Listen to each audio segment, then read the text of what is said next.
Hello, this is Pastor Phil Vickers from First Lutheran in Mission Hills, Kansas.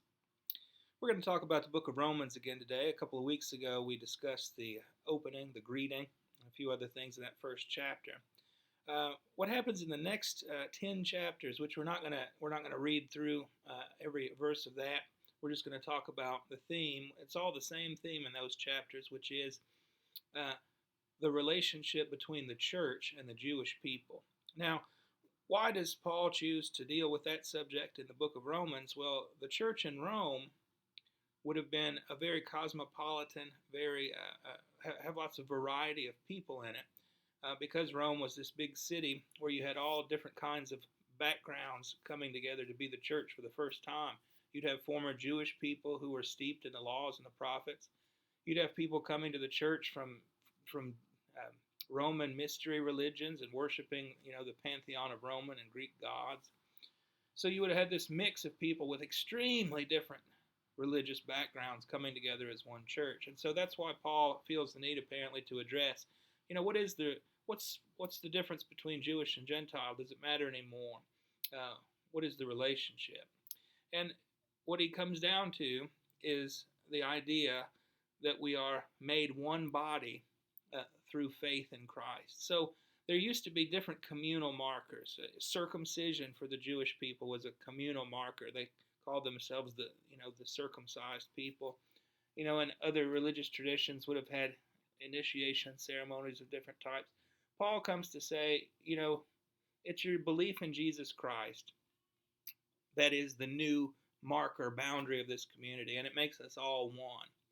Now, it's a little bit more complicated than that, because he has that idea he comes up with, and he says, what then, is there any benefit to being a Jew? And the answer is yes, because he's not doing away with the fact that what we learn from the Hebrew scriptures is that the Jewish people are God's chosen people. It was they the law was given to. It was they who were the bloodline through which Jesus was born into the world. They are, God's chosen people. God begins this relationship with them.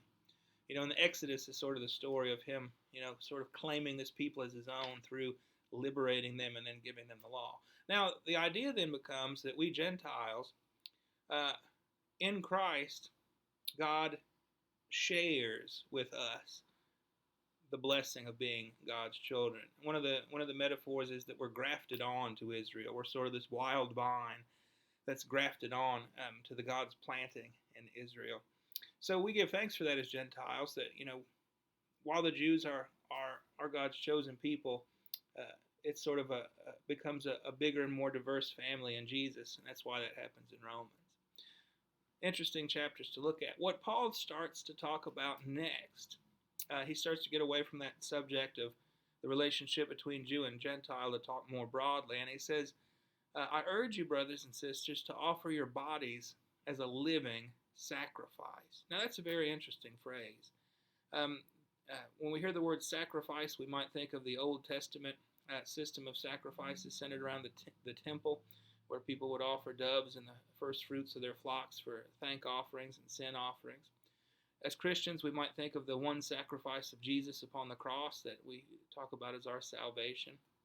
But here, Paul says, you yourself be a sacrifice. Now, important, a living sacrifice. He's not calling us to be a plain old sacrifice, but one that is alive, in the sense that we're giving up, as he goes on to say, being like the world around us. We're called to be nonconformists with the evils of the world, to be radically different, and that's what he means when he talks about being a living sacrifice. He says, I urge you then, brothers, remembering the mercies of God, to offer your bodies as a living sacrifice, dedicated and acceptable to God. That is the kind of worship for you, as sensible people. Do not model your behavior on the contemporary world, but let the renewing of your minds transform you, so that you may discern for yourselves what is the will of God, what is good and acceptable and mature.